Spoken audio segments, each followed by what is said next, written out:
This is the berry and bird dibber, used for making holes to plant seeds, bulbs.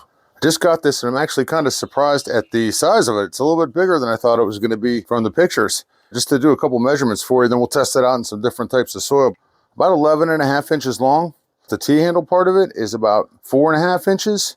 This largest section right here on the stainless steel point that they have on here is 1 inch. So you can actually hand force a 1-inch hole into the ground. So that's pretty good. Stainless steel, we can see it's connected right here. And this appears to be some kind of hardwood. Appears to be maple. It's actually a lot more solid than I thought it was going to be. But let's test it out in some different types of soil. See how it works. I know for a fact that this soil right here is really rocky. Let's see what we got.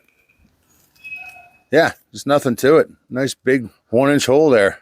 We've got some compacted dirt. This stuff's a little harder. I got to put some effort into this.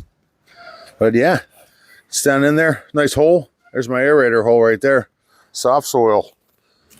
Makes easy work of this soft stuff. Some not cultivated soft soil. And clean some of the mud off there. Works as intended. Berry and bird hand dibber. Actually built pretty well.